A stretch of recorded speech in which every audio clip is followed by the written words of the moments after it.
Hold up, I'm breaking ankles like some old tops. My rhyme steady going. Please don't ask me if the flow stop. Deep in the pocket like the roof on a drop top. 101 Dalmatians, the way your boy drop dots. Man, hold up, I got you diving when I'm juking. The clips so sick like the smell from when you're pooping. I ain't get down and click the sub button and hit the bell, cause I got a lot more of it. Yeah, who's mains? Terrence House head, who's mains? Batman, Bruce Wayne. Man, what's good? What's poppin', YouTube? It's your boy, WhosManz. You already know what time it is. And before we go ahead and get into this, go ahead, hit that subscribe button and bell if you new. Also, hit the like button. That helps me out. But we gonna talk about this Steelers-Jets game, even though I know this in the background. I got the Steelers and the Ravens going on.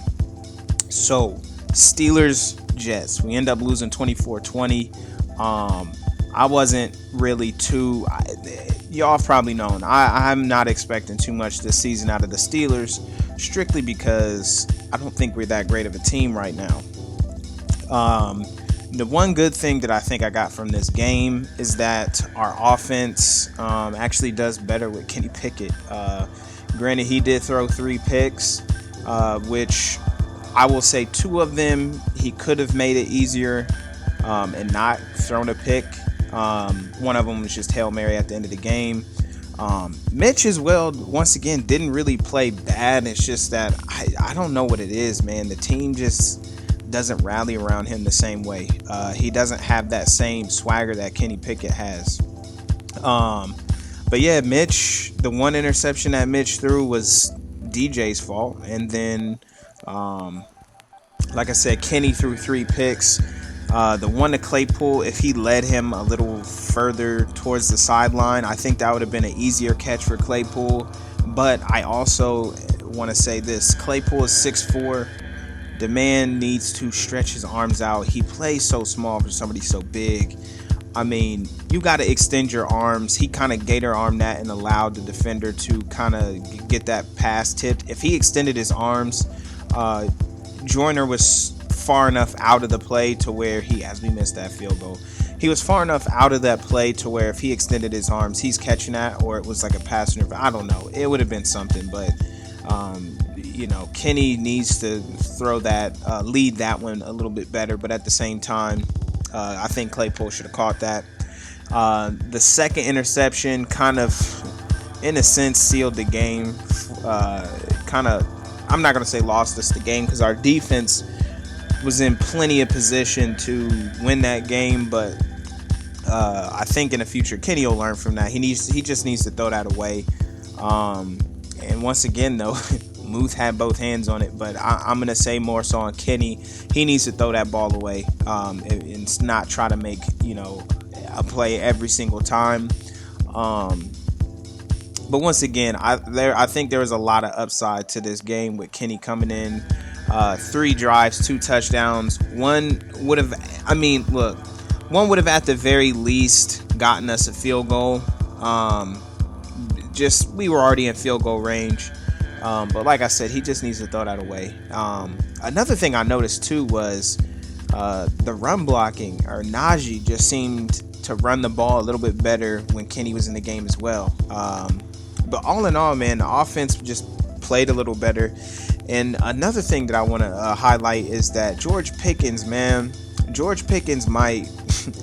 be coming for Claypool's spot, because George Pickens just looked like the real deal. I'm not even gonna lie. He had 100 yards receiving that game, 100 plus yards receiving that game, and he was making some impressive catches. Those 50-50 balls. He was making those catches where Claypool seemed not be able to do that, and DJ seems to be dropping a lot of passes so far. So right now, Pickens is kind of looking like that dude, which may kind of, they might have to start figuring some things out. I honestly wouldn't be surprised if, when Calvin Austin gets back, they might do some stuff where you don't see Claypool as much. Because like I said, him being 6'4", about almost 250, he's not really doing too much. I've heard someone say that he is, basically a tight end. I also wouldn't mind seeing him in the tight end position, but he's just, I don't know, he doesn't got that mean streak, it seemed like, for being that big. He doesn't really play that big, so I don't know. He could be trade bait at some point here, where we use DJ, Pickens, and Calvin Austin and Sims. Another thing that I noticed too is Gunner. He need to sit down. That's 2 fumbles and a muff punt in the past all 3 games really. They might need to sit him down and have Sims return punts from now on. And still with that end around, I'm not really gonna blame that too much on him, but getting cracked like that, I don't know if I'm liking this Gunnar Ojolski or Olszewski kind of thing. It might have been more of he was in a good system kind of thing. But there was some good that came out of this. George Pickens looks like that dude. Maybe get DJ in the slot, see if that works a little better. Have Pickens and Claypool on the outside, or maybe when Calvin Austin comes back, have Calvin Austin be in the slot, have Pickens and DJ on the outsides. Do something like that. We did get Freiermuth really heavily involved. Like I said, the run game seemed to be a lot better. And Pickens actually has a better sense in the pocket, whereas Mitch seemed to not really have a good feel in the pocket. Pickens picked up a key first down on a drive that led to a touchdown where it was like 3rd and long. Nobody was open, and he rushed for the touchdown. As you see here, he falls down. I don't see him. I could have hit DJ right there, but yeah, man, like, it seems like Kenny just has that confidence where Mitch didn't, and I think that might have been that thing. Also, it seemed like the entire stadium was just, energized when he came in the game. So it's going to be a rough stretch. We play the Eagles next. The Jags did kind of show that the Eagles can possibly be beaten. They are vulnerable. I think a lot of these teams look vulnerable that we're going to be coming up against. The Bills, the Bucks definitely don't look like themselves. Them past selves, and then we do got the Dolphins, but Tua seems to be out, and he may be out for a minute because that looked pretty scary. It's just looking like we might be able to get something shaken with Kenny in there, but we got to see. I'm not going to have too high of hopes for all that right now because he's a rookie, so he's going to make rookie mistakes. But so far, I liked what I saw. I think there's a lot of upside, but there's a lot that he can learn from. So, yeah, 24-20. Like I said, I don't have too many high expectations in this season. It's still a tight race, too, because everybody in the North keeps losing. So, it is what it is. But, yeah, that's it. I'm done talking about the Steelers-Jets game. We just going to finish out commentating on this.